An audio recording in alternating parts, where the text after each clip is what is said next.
Let's do this. It's time for Hanging with Langan. I like that she's got a big dirty mouth that gets her in trouble. Wow. Stop me, 'cause I'm having a good time. Hi, you guys. Hello. Hey, I got a new bell. It's in the Hanging with Langan themed colors. Do you love it? Ding, ding, ding, ding. The Sicilian is not loving it because every time he bugs me, I go, okay, go cook. Okay, leave me alone. He's like, Maureen, I would take that bell. And of course, I have the original bell. So don't worry. We're keeping it together in just a moment. So excited. I have a wonderful guest, Sandra Joseph, who has the distinction of not only being on Hanging with Langan, but being the longest running leading lady in the longest running show in the history of Broadway. She played Christine in The Phantom of the Opera. She's standing by in the green room. I'm so excited, you guys. And I'm so honored that she's joining me. I love her because she's real, she's down to earth, and she's freaking talented. Those are my kind of people, authentic. I dig that. Okay, but hear ye. Quick couple updates. I don't know if you heard about this, the CPAC, the Conservative Political Action Conference, where people who aren't Christian but pretend to be Christian, like they don't know what the Holy Eucharist is, they call it a cracker, and then they become president. That's where people like go. So they actually have a line in the sand. Some rapper named Young Pharaoh, he got kicked out because he says that the Jews don't exist. Like it's made up. Jews are made up. I don't know how they can run everything if they're made up. But what I want to know from Mr. Young Pharaoh is then if Jews don't exist and Judaism doesn't exist, who has all the lasers? I want to know who has the friggin' lasers. Where are the lasers? Okay. You know, his name is Pharaoh. They did kick Jews out of Egypt and they did enslave them when they weren't kicking them out. So maybe, you know, to him, Jews don't exist. So let's give him the benefit of the doubt. Other thing, hey guys, listen, I don't wish anybody death. And honestly, it's not funny when people die. Stop with your gender reveal parties. This is what you do. Get people in the waiting room at the hospital or around a midwife with balloons. And when your wife gives birth, once it comes through the birth canal, bing, gender, ding, ding, ding, gender reveal, okay? You don't have to blow up things, pyrotechnics. Guys are dying in sheds from shrapnel. It's okay. You want to be a man to your child? Live. That's just me trying to help you. Okay. I do the best I can. I'm only one woman. So letting you know next week, Alan Zweibel, a comedy writer, original Saturday Night Live writer, will be here hanging with Langan, best friends with Gilda Radner. She was the godmother to his children. I have chatted with Alan a number of times, and he is fantastic. We're going to talk about his book, Laugh Lines, how he helps funny people be even funnier, and his new project with Billy Crystal. So I'm very excited. But right now, let us get this party started. I want to give a proper introduction to my guest coming to the Hanging with Langan stage, Sandra Joseph, history-making Broadway star, a best-selling author, TEDx speaker, and a keynote speaker.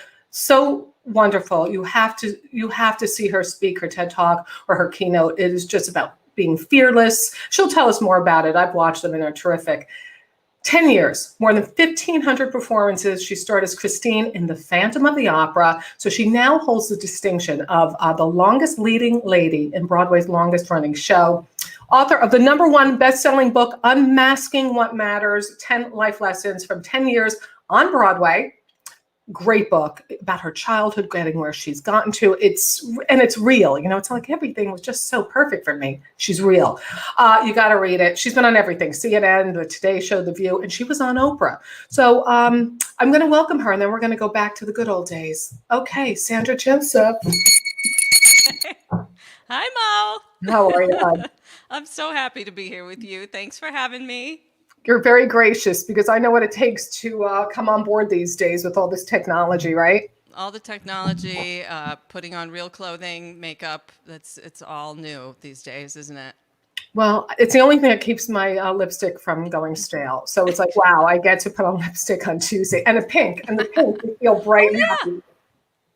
We're twinning. I love it. Totally twinning. Tell me how you're doing during this crazy pandemic times.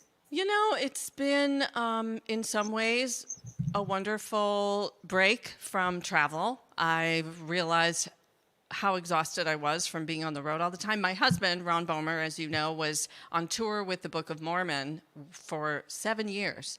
and right up until when the pandemic hit.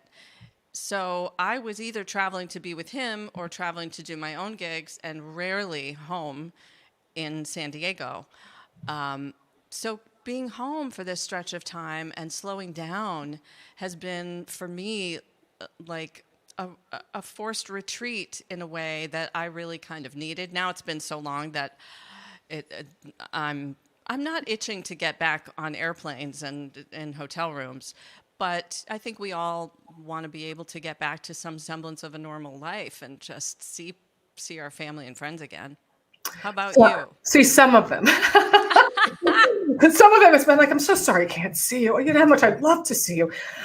You know, as a performer too, you know, it's weird. It's the forced downtime. It's like good, but the self-imposed thing that I do internally to create, or I have to work, that I don't seem to be able to get rid of. So the self-imposed pressure all the time. Do you do that at all? Oh, it's been interesting, hasn't it? Watching what the mind does. I've been really watching how it will find something to stress over. For me, it's even become about organizing my home and it's stretching the groceries so nothing goes to waste, planning, you know, just the 3 o'clock in the morning thoughts that will just go on whatever it is. It may not be work things, but the mind has a way of finding something to chew on.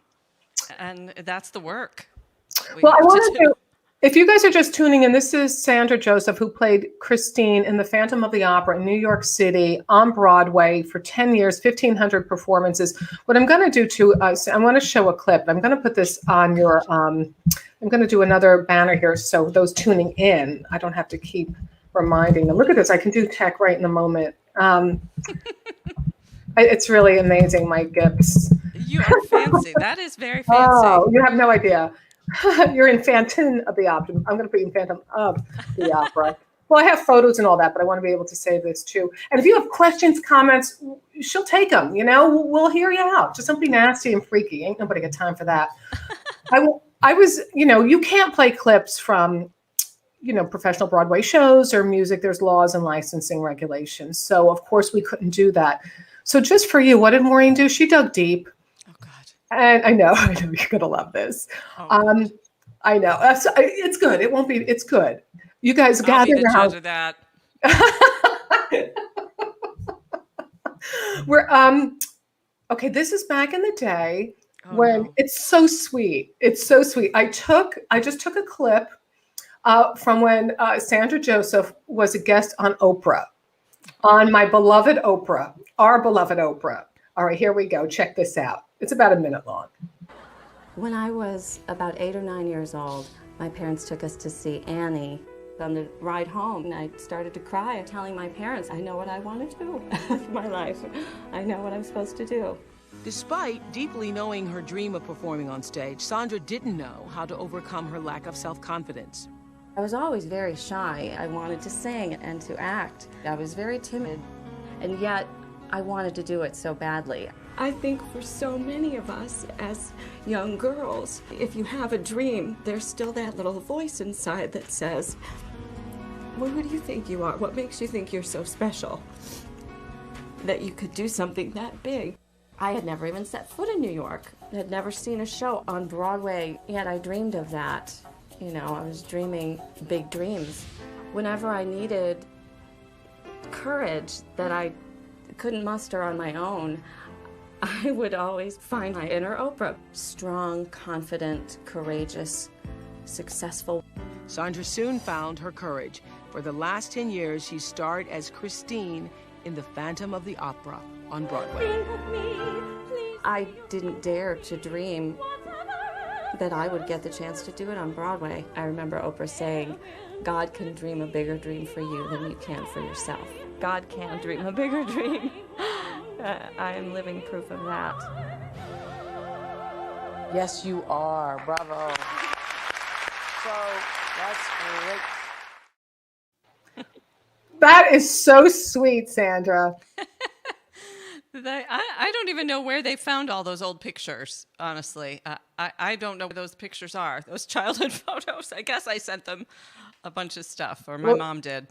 Tell Hi, her you want Mom. them back. Tell them, oh, hi, Mom. Tell her you want them back. What years were you, Christine, in the Phantom? Basically 96 to '06. I was on tour for 96, 97, and then I moved to Broadway in 98 and left there in 2006. What I want to talk to you about, well, first of all, Oprah and I have the same birthday, January 29th, just so you know. Oh, I Yeah, love so, it. yeah, so it was about time you came hanging with Langan. What I love about Oprah, and you said it then, and I think it still resonates, she had an energy and has an energy that I think is so sorely missing right now in our world. That's seeing the best in everybody and wanting the best and walking in the best shoes possible. I was watching, there's a longer clip of that, you guys, and I'm going to put it on my Patreon account so you can see the whole Oprah clip when you go to Patreon. But I was crying. I'm like, I always say we need more Oprah. Yes. And the beauty of what Oprah gave to me and what she gives to everyone is when I said, I would find my inner Oprah, she followed that by saying, you found your inner Sandra. Mm-hmm. She embodies her own authentic power and presence and confidence, but not in a way that's about ego. It's about service and just doing her. Right? And that's what the gift I think she gives to everyone. Simply by being who she is, she gives other people permission to rise, to straighten their spine and find their own inner courage and confidence. And we all need examples of that. I think what you just said, I say it just differently, but it's just the same thing, is when somebody is able to be who they are, their humanity, with their foibles, with what their strengths, their weaknesses, then you feel more able to be yourself in that too. You're like, somebody just shared a personal family story with me, somebody I'm friendly with, but, not close friends with. She goes, gosh, did I tell you too much? I go, no. No, just tell it. That's your story. Then I feel more comfortable around her for telling me that. Yes. Well, and Brene, God bless Brene, she's given us so much information and language for how to have authentic conversations, how to be vulnerable and share our story, how to own our story. It takes incredible courage, but people have to earn the right to hear your story. And, it's not about oversharing or just dumping everything on everybody, but to share in safe spaces our truth and our vulnerability is one of the most powerful things we can do. Well, I read your book, Unmasking What Matters, and I really enjoyed reading that. And people, you can get that. Let me show them the cover. I really loved reading your book. Thank you. I have a picture of it because I do all my own text, Sandra, so I always know it's there. I know everything's there, and I do my own graphic editing. Don't worry, I have 15 hours a day to do something that would take a 6-year-old 3 minutes. Unmasking What Matters: 10 Life Lessons from 10 Years on Broadway. What I want to talk about your childhood that led to Broadway. What I recall from reading your book, and I read it a few years ago, what resonated for me was just an ordinary childhood with a connection to your father, with his encouragement. That again makes me cry. So that's what I remember. You know how you remember feeling. So I remember the feeling of the relationship with your family, but particularly your dad's and his encouragement, and leading to rejection in New York because you weren't your authentic self. Can we talk about some of those things? Yeah, so as I said in that Oprah clip, I really wanted to sing and act. I saw Annie when I was a kid. The national tour came through my hometown of Detroit, and I knew that's it. I want to be like that girl up there. But it seemed utterly impossible for someone like me. I did not like being in the spotlight. I hated being the center of attention. I was not the typical performer kind of kid, like, hey, look at me. I was hiding in the corner with a book. So immediately there was this inner struggle going on of knowing that I wanted to do this thing, but feeling that it was utterly impossible for me. And on the ride home from seeing Annie that night when I was maybe 8 years old, I remember my dad noticing that something was up with me, and he had loved acting. My dad loved actors and singers. He did some theater around Detroit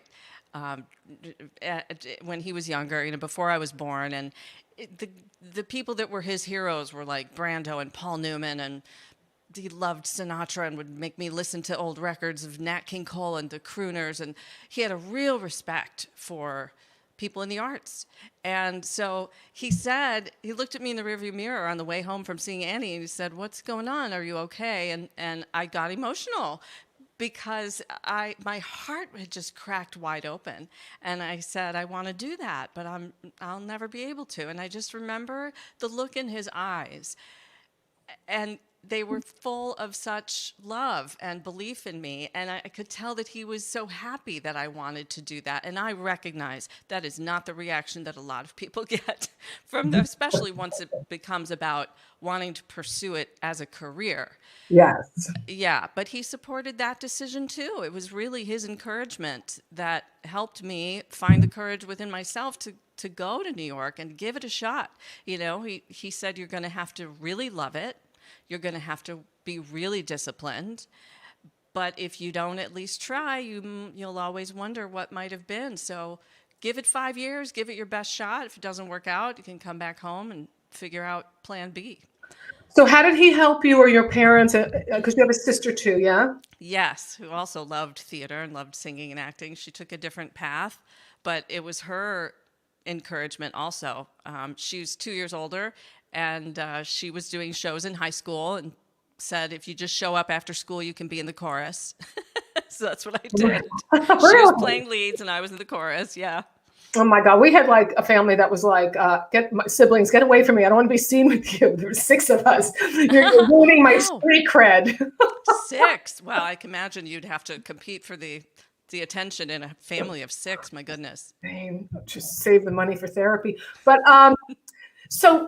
but your father said something like, "Be disciplined."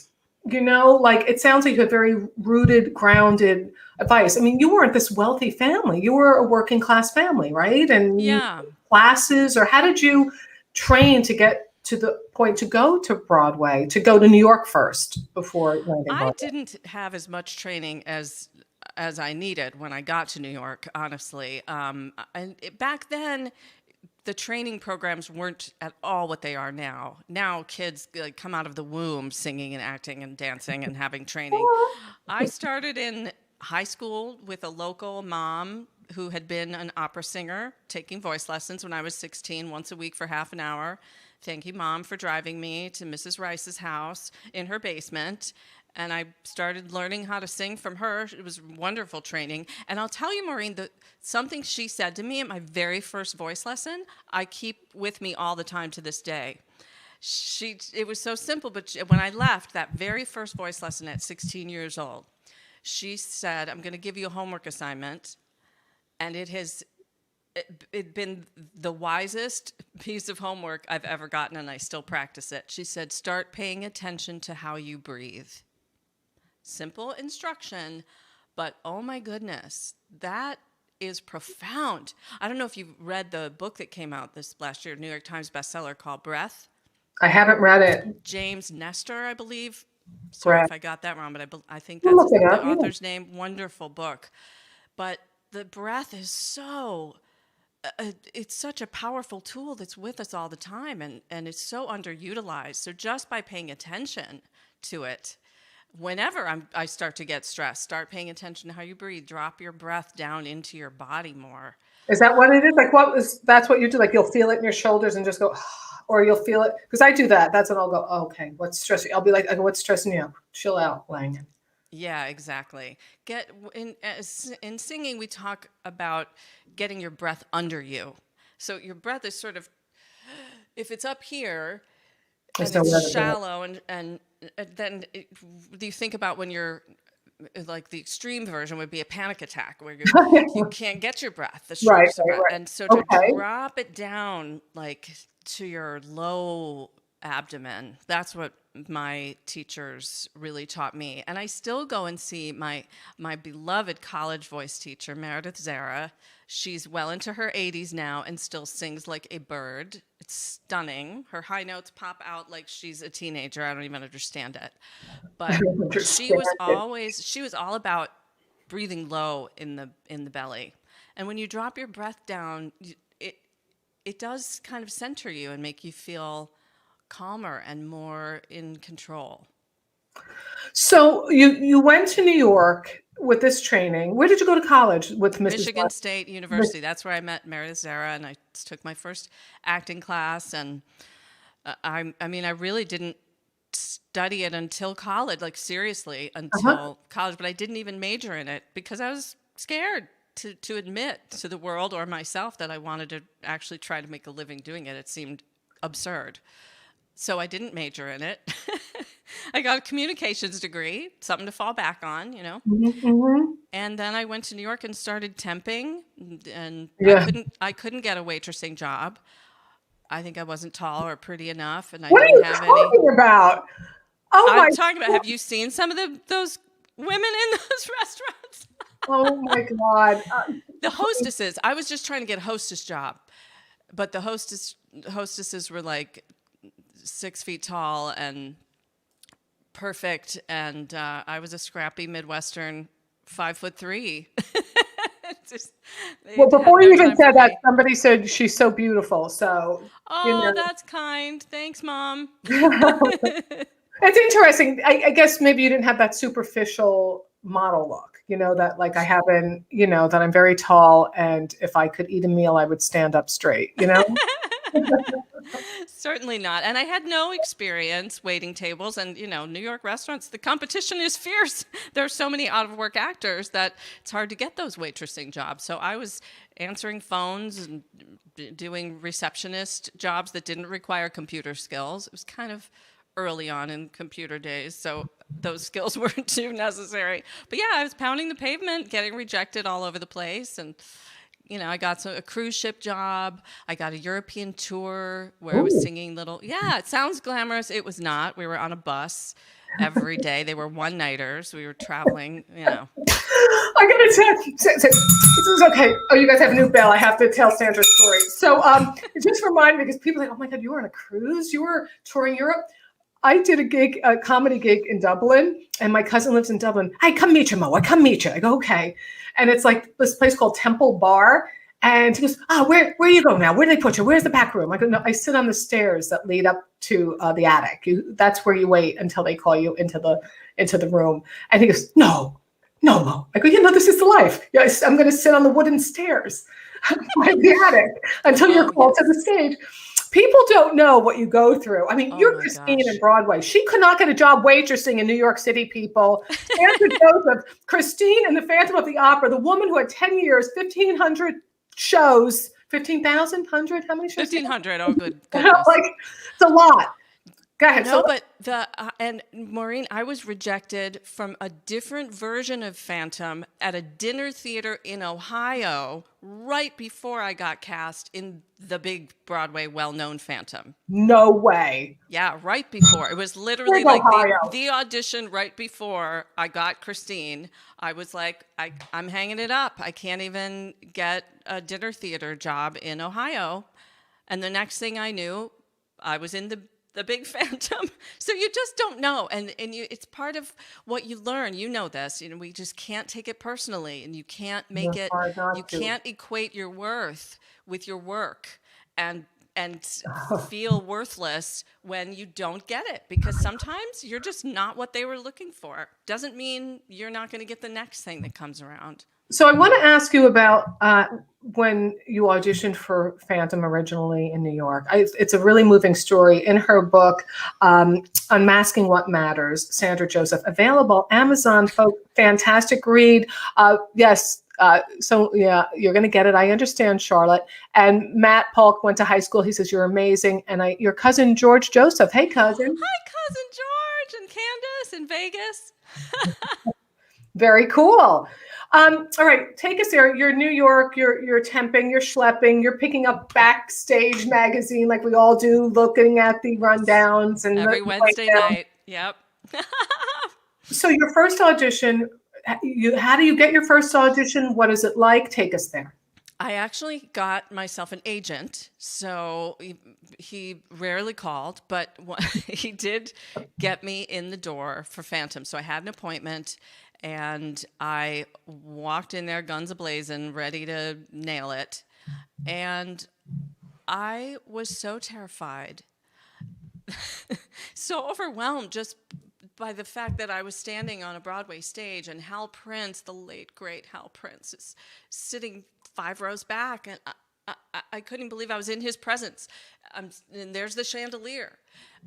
And, you know, I had practiced every single syllable of the song, Think of Me, which they gave me to learn, and I was determined to nail it, but I was a little bit fight or flight, and fight, flight, freeze. So I kind of froze. I sang, the words were coming out, the notes were coming out, but nobody was home. I mean, like deer in the headlights, Frozen, not a Star Turn audition. So I did How not did you get the leave? breaks. Did you know when you left? Were you like, oh, or did you go, oh, I hope, or?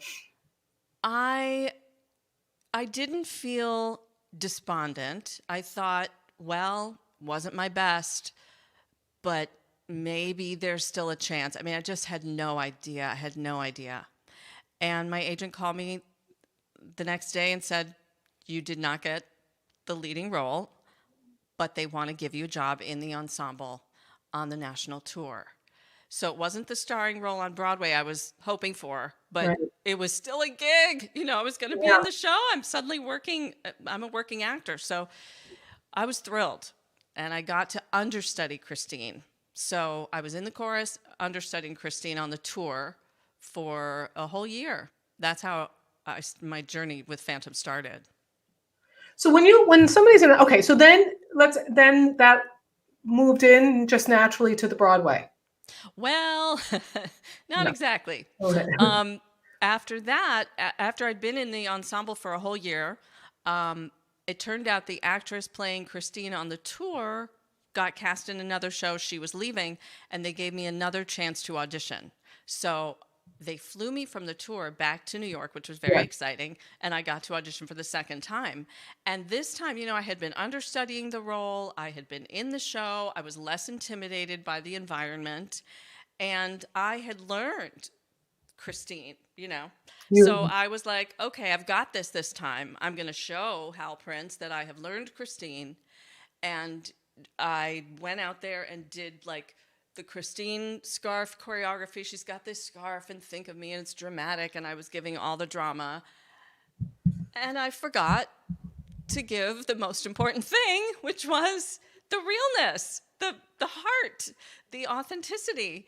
I was disconnected in a different way. The first time I was deer in the headlights. The second time I was over the top phony.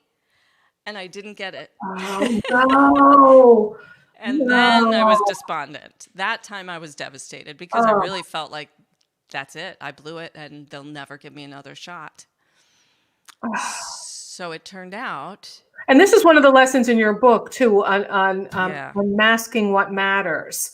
And I want to put the cover of the book up for those just coming in right now. And it'll be all up on my website too, but Unmasking What Matters, 10 Life Lessons from 10 Years on Broadway. So that lesson, go from there. So you leave, you had your scarves, everything looked perfect, but it wasn't coming from the soul and the heart. Right. So the lesson from that, you know, after many tears and beating myself up and hating myself and all those things that we do, you know, I recognize in my attempt to be perfect and to prove to them that I can be what I think they want me to be, you know, I can do the Christine thing.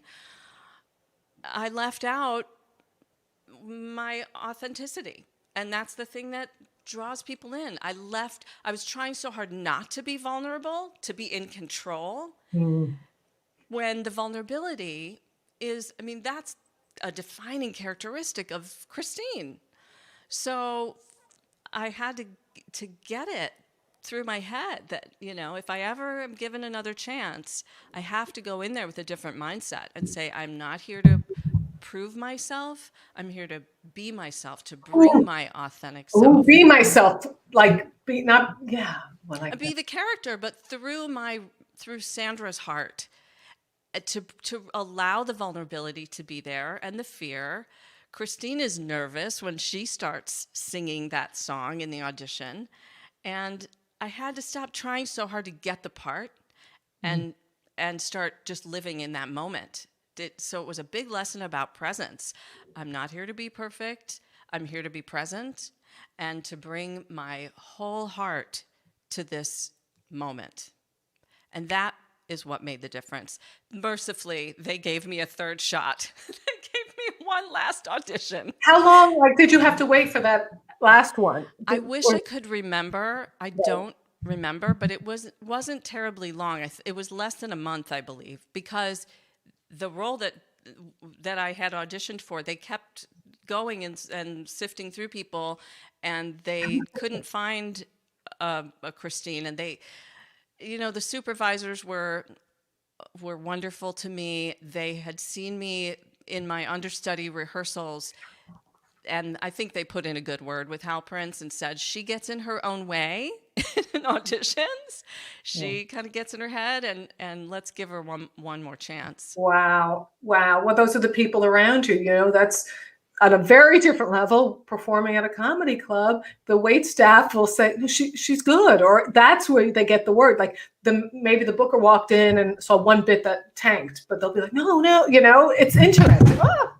I love that, Maureen. I love hearing your stories, and I'm sure you have learned so many things along the way that you could share. And I just have to say, what a huge fan I am of yours. I've been fortunate to see you perform and to be in conferences with you, both in person and online, where you're hosting, you're emceeing, you're doing your comedy thing, all the many different hats that you wear, and you're just so brilliant, and you're so generous to everybody else involved.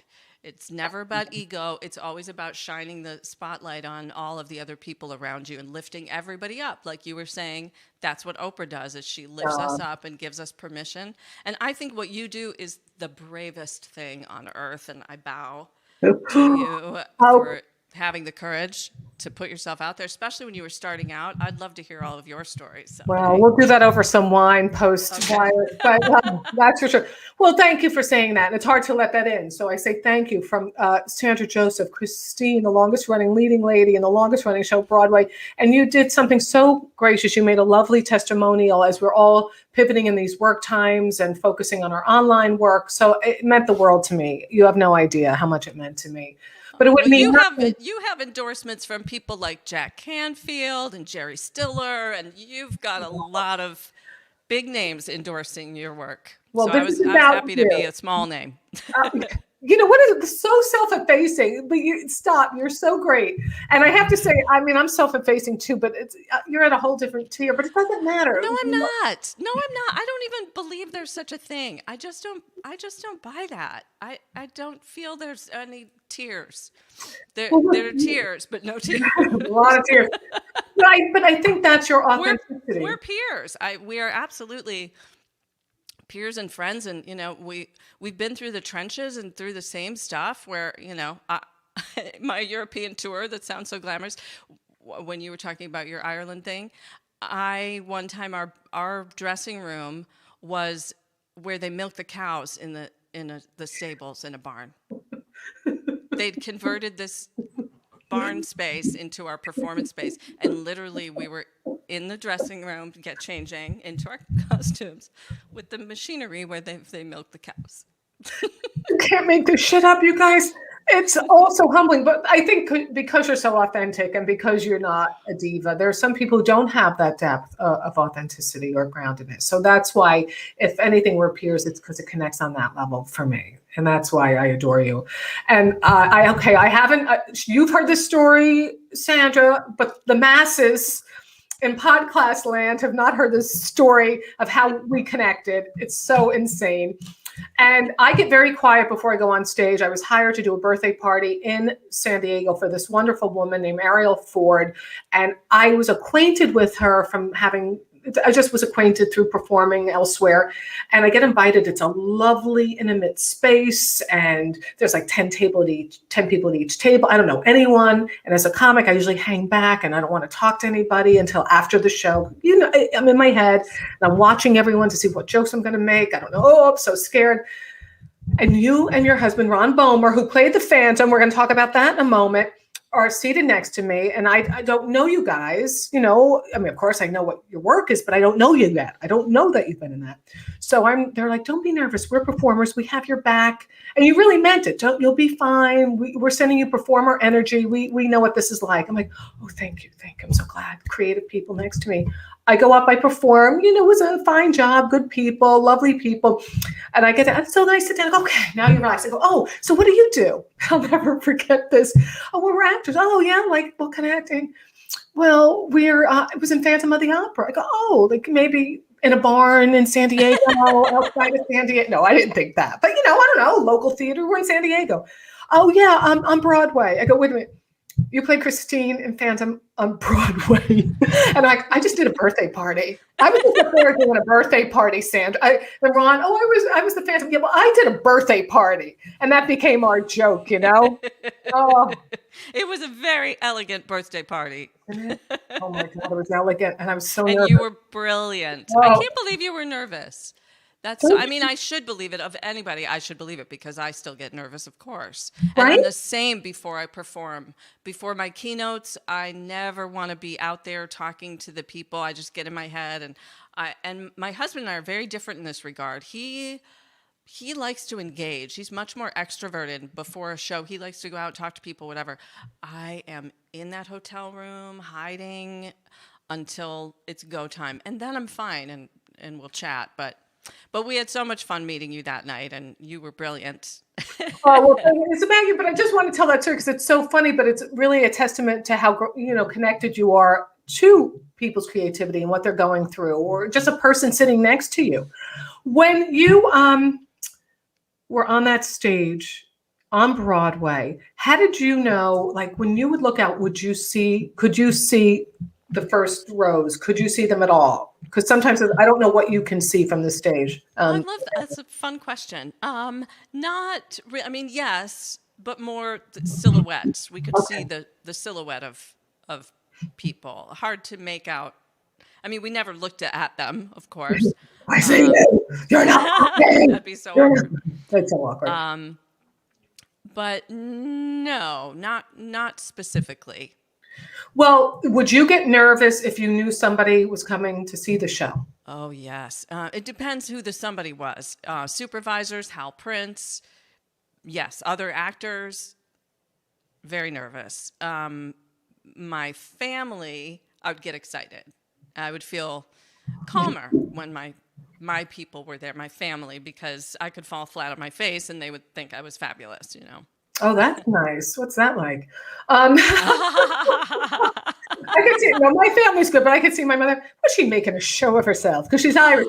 What are you doing making a show of yourself? Well, that's what I do for a living. Everything I was told by my mother not to do. She's making a show of yourself. Yes. Oh, my goodness. Yeah, but my father's like, she's got moxie. She's got that Jewish thing like Edie Gourmet. I'm Irish Catholic. I don't know what he's talking about, but he's from the Bronx. I don't know.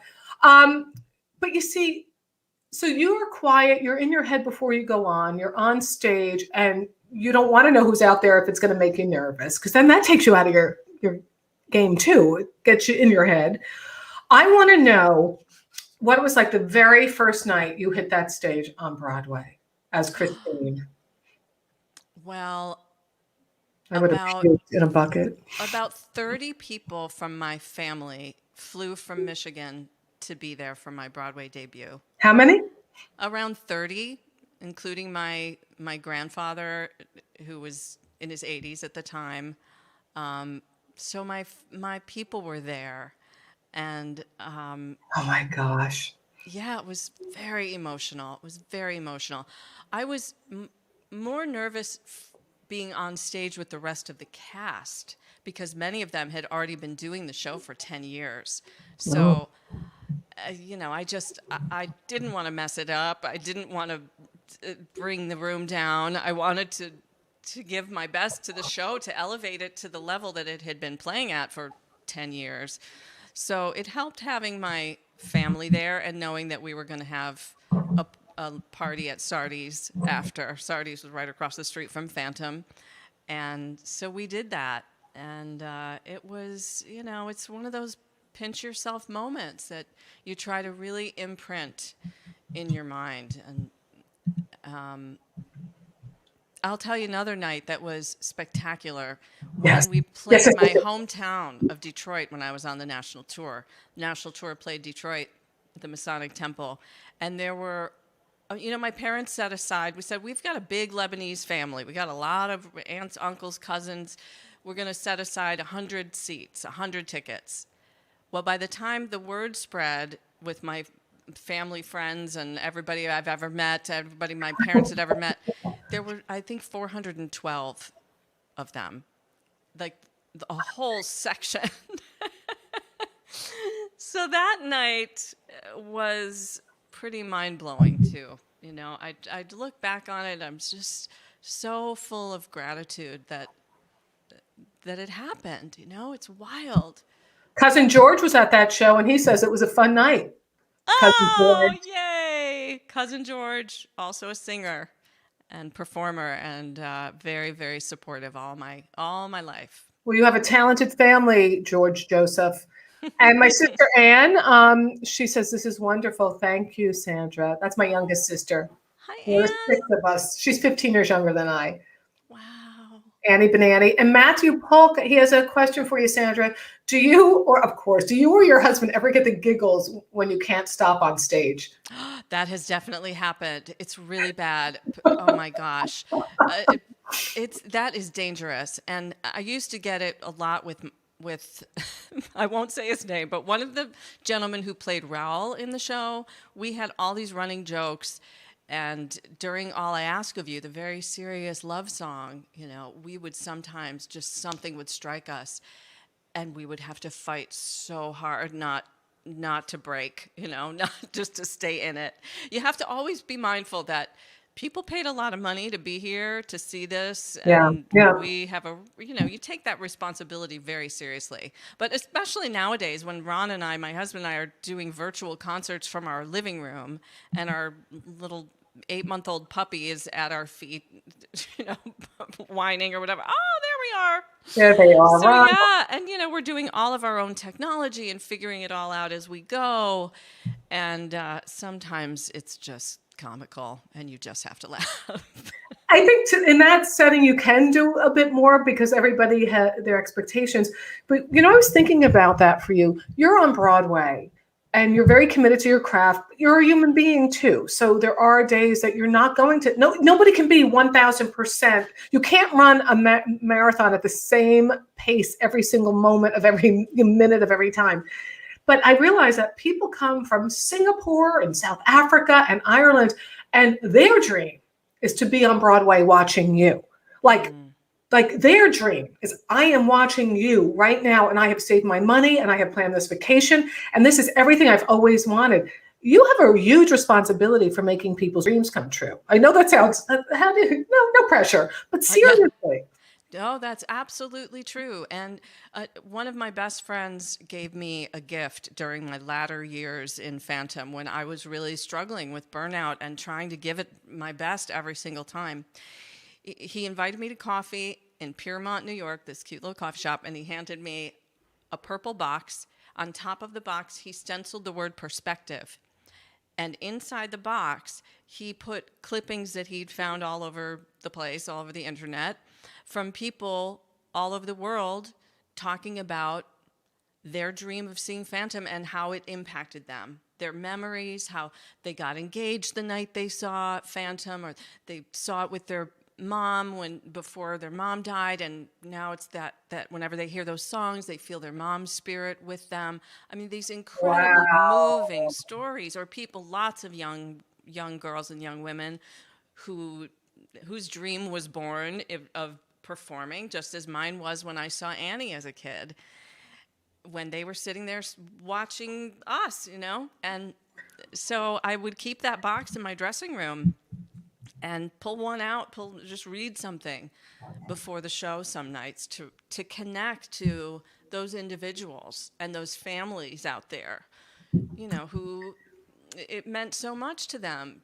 It does. To come and see what we were doing. And exactly. And there's nothing more motivating than connecting to the meaning and purpose, the real purpose behind what you do, which has very little to do with you.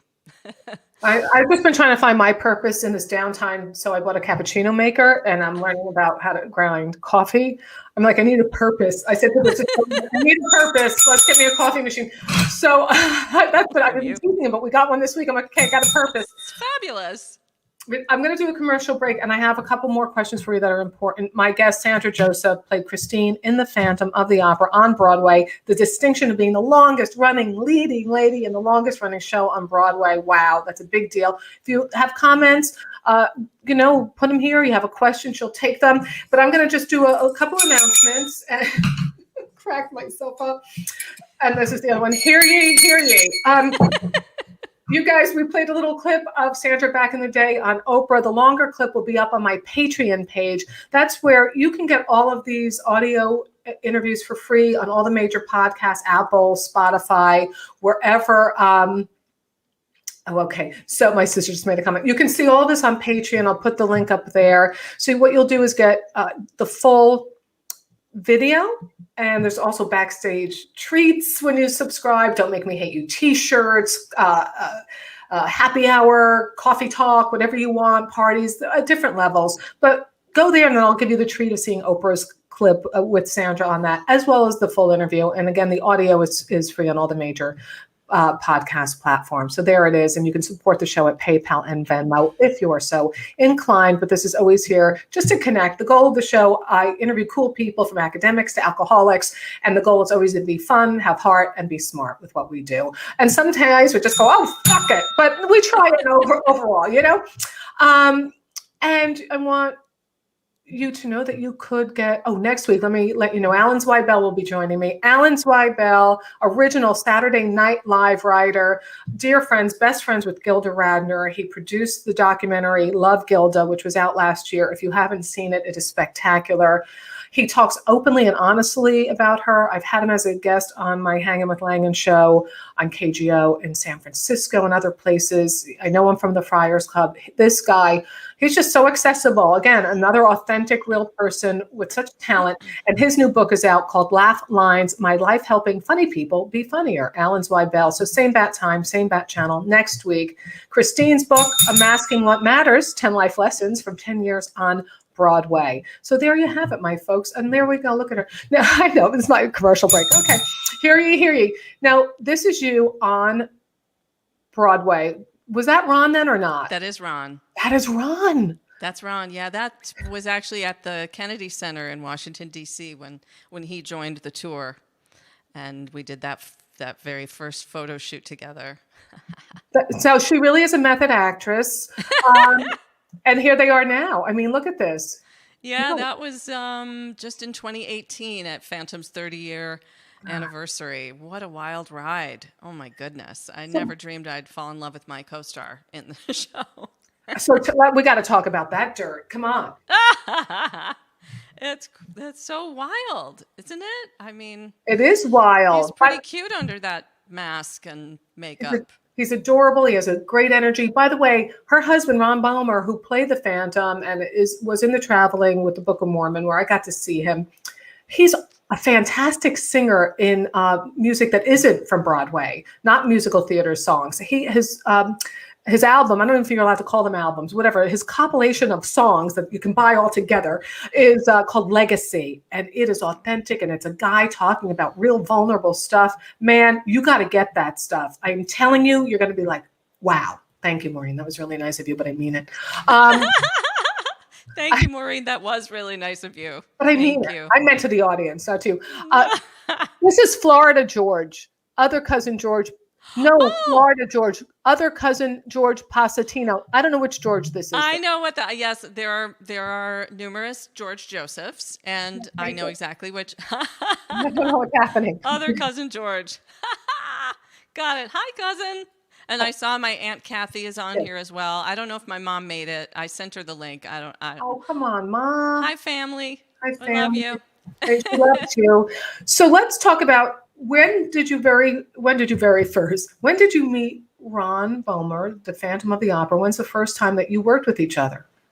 It was on the stage of the Kennedy Center. That was the first time. In 1997. I had already been doing the show for a couple of years at that point.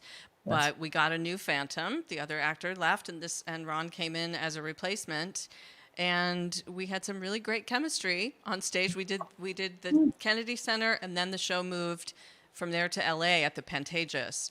And of all the Phantoms that I've worked with, I worked with Ron maybe 3-4 months. I think it was 4 months out of my 10-some years in the show. So it was a very short amount of time.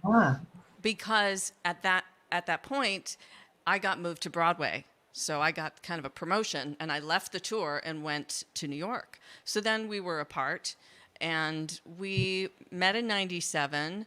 We married in 2002. So it was quite a long stretch there of getting to know each other and friendship, and eventually here we are. And we moved from the East Coast to the West Coast. Now we're in San Diego, and yeah, we've been married, my gosh, 18 years? Holy moly. Well, you're a good duo. We're a good duo. We have our stuff like every couple, especially during COVID, quarantine, togetherness. We went from spending long periods of time apart, when we're both going our own separate ways, to suddenly we're home together all the time. Yeah. So and we're working together, figuring out all this technology and doing all these new things. So it's how do people connect with you? Well, it is stressful because you're creating new work in a different environment. But you're doing. Are you doing your? Tell us what you're doing that you and Ron are doing that people can connect with or find or hire you to do. Thanks. Yeah, we are doing. We're doing a lot of Zoom concerts for private groups. We're doing sort of an interactive. A lot of the work that we do is with financial advisors. If there are any financial advisors out there, we do client appreciation events or for business owners, where if you want to give back to your clients, your customers, you can have a private room, a private event. And the advisors, the people we've worked with, are so creative. They make up these beautiful playbill invitations. They send wine or chocolates or something. They make it black tie optional, and people come and have a private little VIP concert and conversation where we're singing some of our favorite songs from Phantom and other shows, and interacting, answering questions of the audience, and doing just a very intimate concert from our home. And I have to say, we really love it. I was not sure how it was going to work at first, singing to tracks, pre-recorded tracks. And I'm doing my keynote that way as well. But now that Ron is here, whenever I'm keynoting, I pull him into it, make him sing with me usually as a surprise at the end. So we've been having a really good time. And info@sandrajoseph.com is the email address for that. And my website is sandrajoseph.com. Ron's is ronbohmer.com, RONBOHMER. Oh, wait, did I spell it? Oh, wait, I didn't spell it right. Did I? How do you spell his last name? BOHMER. Yeah, that's right. So they could go to sandrajoseph.com, right? Or ronbohmer.com to get the information they want. That's easy enough. No, because we have to pivot, because Ivanka Trump said you have to pivot. So I listened to what she tells me. And she said, Maureen, you have to pivot if you want to be successful. But you pivot. Like, I was on a conference with Sandra, and she and Ron were the surprise closing act. And I knew you guys were coming up the whole conference. It was like 250 people at this. So it was really it was great. And you guys did it from your living room, and it was fantastic. So if any of you big shots, go reach out to them.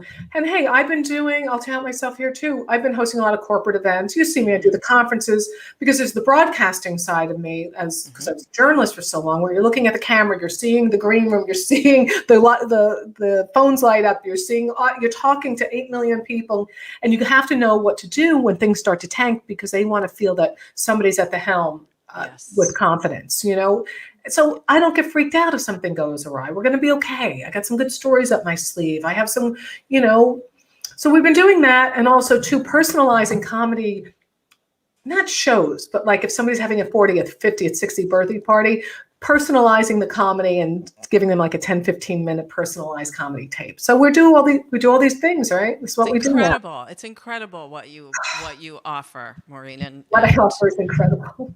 everybody who has a conference should hire you They should hire us, all of us. To be in charge. You need somebody at the helm who has got it under control, because crazy stuff happens, and you need that confident person who can keep the ball rolling and keep everybody engaged and make them laugh. And I love the idea of personalized comedy. Maybe I'll have to talk to you about Ron's upcoming birthday. Sure, of course we would do that. I know you've given me so much time, but I did have a couple more questions, if I can. What was your biggest mess up on stage on Broadway in Phantom? Oh my gosh! One time I took a sip. There's this scene with a goblet, and Christine takes this dramatic drink of the wine that the Phantom gives to her, and I think there was some dust down in the cup, and it got caught in my throat, and I hacked for 10 minutes straight on stage when I'm supposed to be singing. I was like,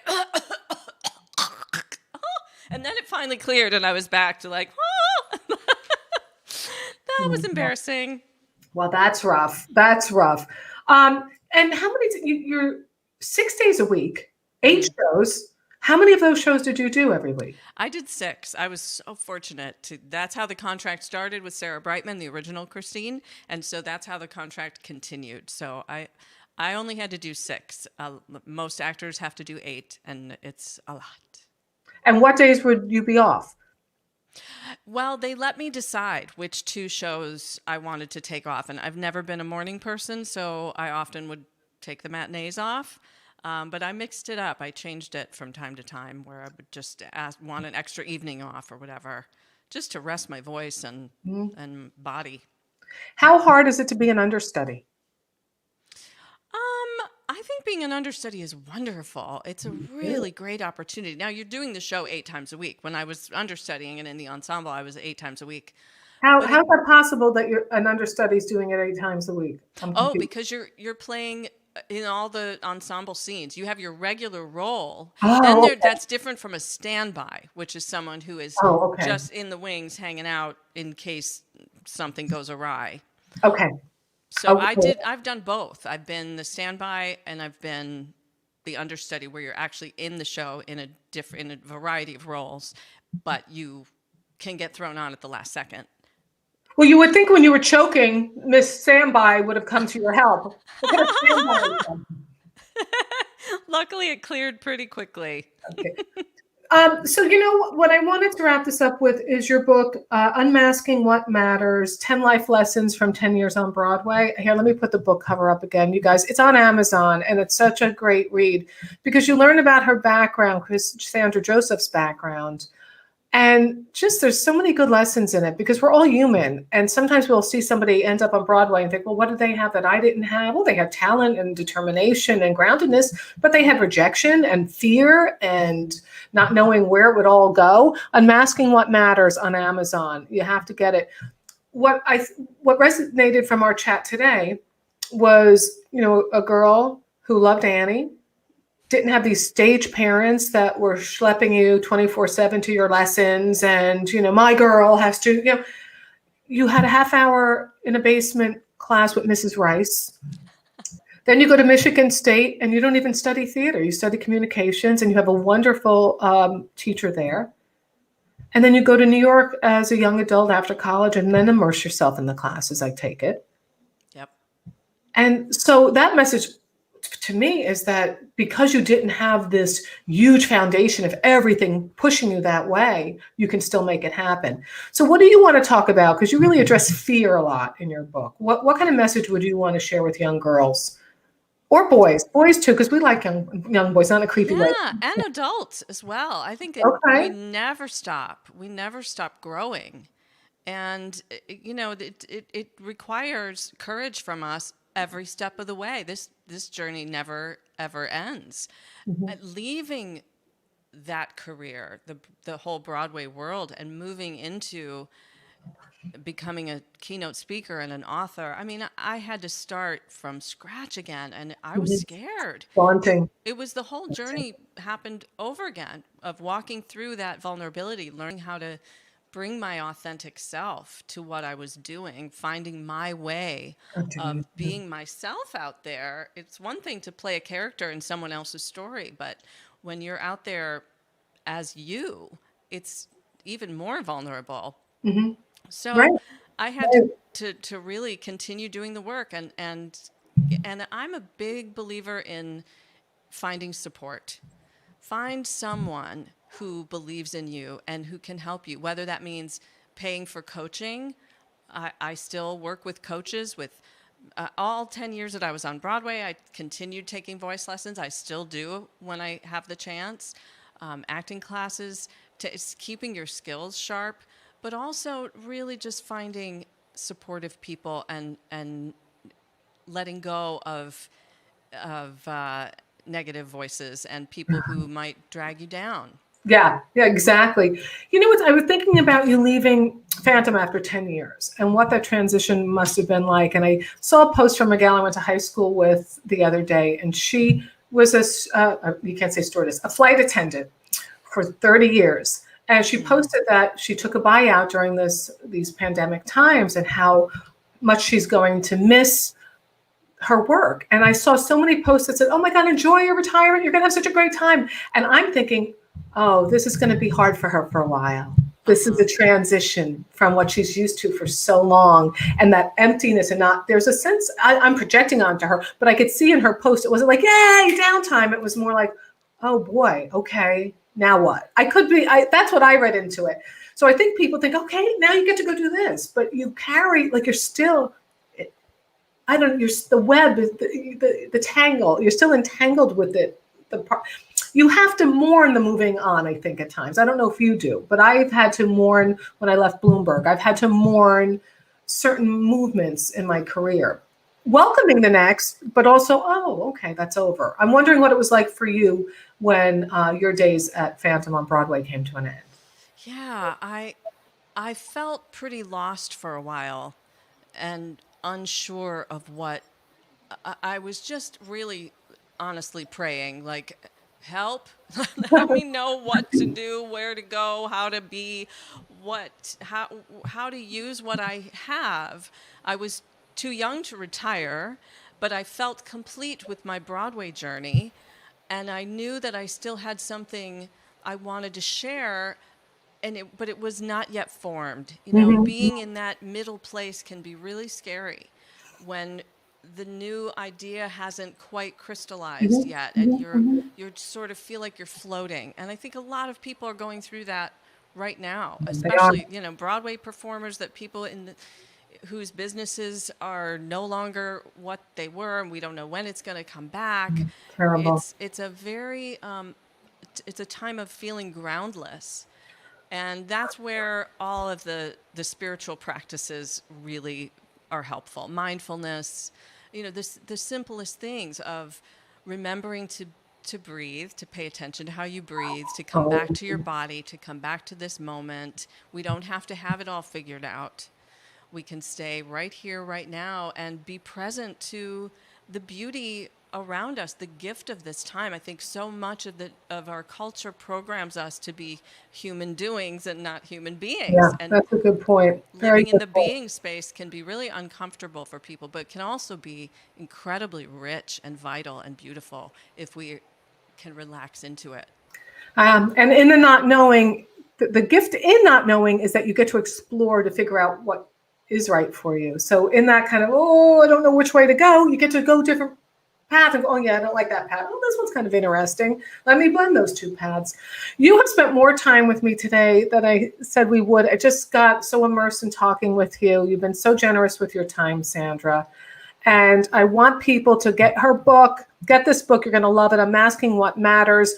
Reach out to her at Sandra Joseph. That's her website.com. And for keynote speaking, or she and her husband, Ron Balmer, who was the Phantom, they do private events. Clients want to have a special surprise for their customers, or, whatever. Just reach out. You can always inquire and see how they can make it fit for your event. I'm going to put you in the green room and say goodbye to you. And what I want to do, you guys, I'm so happy she joined me today. What I'd like to do is go out on a clip of her when she was on Oprah, because I love this clip, and let you know that next week, Alan Zweibel will be with me, Saturday Night Live's original comedy writer. This worked with Billy Crystal on 700 Sundays on Broadway. Has so much. He has his new book, Laugh Lines, coming out, My Life Helping Funny People Be Funnier. And if you want to see the full Oprah clip that I have with Sandra and watch all my video podcast chats, you just go to Patreon. It's subscription-based, but it's so affordable, and you get fun treats, and life is good. Or you can do PayPal or Venmo if you're so inclined to want to keep the shows coming. Let me just take a look quickly at that. Thank you, Sandra. Great show. Always a positive podcast. Charlotte, thank you to Sandra. Joy says, awesome. Oh, good. Beautiful spirit, beautiful energy Sandra has. See, this is what I want, you guys. Like, I love to be a wise ass and silly, but I want you meeting authentic people on this show.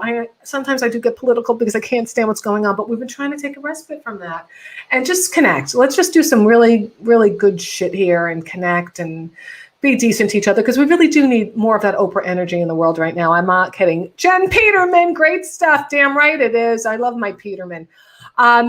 All right, so we're going to go out in this clip, and you're going to tell everybody about Hanging with Langan, and you're going to become a member at Patreon, and everything's going to work out. Don't Make Me Hate You t-shirts also at MaureenLangan.com. So here we go. I got to get the clip. I'm my own one-man person. It's a lot on me.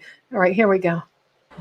When I was about 8 or 9 years old, my parents took us to see Annie. On the ride home, and I started to cry, telling my parents, I know what I want to do with my life. I know what I'm supposed to do. Despite deeply knowing her dream of performing on stage, Sandra didn't know how to overcome her lack of self-confidence. I was always very shy. I wanted to sing and to act. I was very timid, and yet I wanted to do it so badly. I think for so many of us as young girls, if you have a dream, there's still that little voice inside that says, well, who do you think you are? What makes you think you're so special that you could do something that big? I had never even set foot in New York. I had never seen a show on Broadway, yet I dreamed of that. I was dreaming big dreams. Whenever I needed courage that I couldn't muster on my own, I would always find my inner Oprah. Strong, confident, courageous, successful. Sandra soon found her courage. For the last 10 years, she starred as Christine in The Phantom of the Opera on Broadway. I didn't dare to dream that I would get the chance to do it on Broadway. I remember Oprah saying, God can dream a bigger dream for you than you can for yourself. God can dream a bigger dream. I am living proof of that. Yes, you are. Bravo. So that's great. Yes, you are. Jerry Silvers, Joseph, your mother was indeed watching Sandra. So let me pop you back in for a moment to yell out to Mom. Yay! Hi, Mom! Hi, Jerry. Thanks for tuning in. You have the most talented daughter, and she comes from very good stock, no doubt. Maureen, you would love my mother, and she would love you. You guys would be fast friends. My mother's hilarious. Well, we're going to hang out, Jerry. I don't know what your daughter's talking about. She's acting like I would. I will when I see you. We're going to hang out. All right, you guys. So until we meet again, I'll see you next Tuesday with Alan Zweibel. But follow me at Maureen Langan. Follow Sandra at sandrajoseph.com. We will see each other soon. Bye, wig. Mwah.